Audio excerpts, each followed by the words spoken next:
দুর্নীতি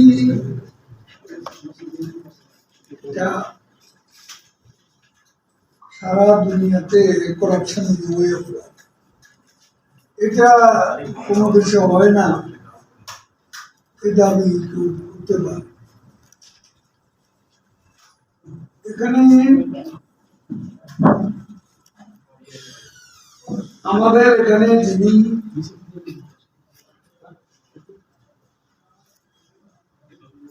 প্রধানমন্ত্রী,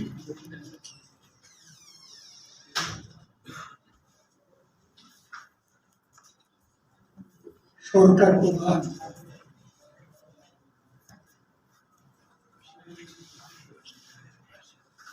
তিনি কোনো প্রকার দুর্নীতি করেন না বা দুর্নীতিকে প্রশ্রয় দেন এমন অভিযোগ তার বিরুদ্ধে দেশে বিদেশে কোথাও কেউ দিতে পারেনি। তিনি আপাদমস্তক শেখ হাসিনা একজন সৎ রাজনীতিক, এটা বিশ্বব্যাপী সমাদৃত। বাংলাদেশে প্রধানমন্ত্রী শেখ হাসিনার জনপ্রিয়তার মূলে সবচেয়ে যে বিষয়টা, সেটা হচ্ছে তিনি অত্যন্ত পরিশ্রমী এবং সৎ জীবন যাপন করে এদেশ থেকে টাকা পাচারে দুর্নীতি যে সংস্কৃতি, এটা বিএনপি আমল থেকে শুরু। বিএনপি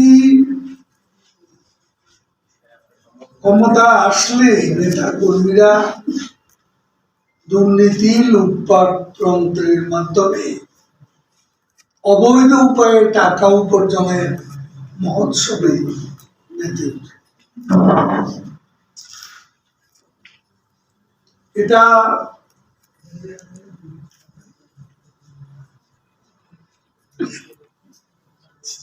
আজকে দেশে বিদেশে প্রতিষ্ঠিত সত্য। 2001 সালে বিএনপি ক্ষমতা আসার পর তারেক রহমানের দুর্নীতি, অর্থ পাচার, প্রাতিষ্ঠানিক তারেক রহমান অবৈধ উপায়ে অর্জিত হাজার হাজার কোটি টাকা তখন দেশের বাইরে পাচার করে,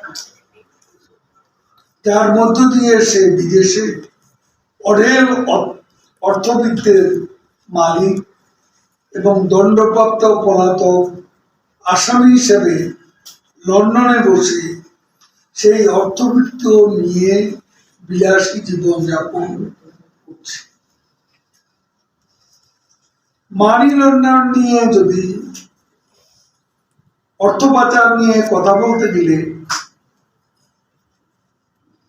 বিএনপি নেতৃবৃন্দের আগে তারেক রহমানের অর্থ পাচার নিয়ে কথা বলতে হবে, কারণ তার পাচারকৃত অর্থের হিসাব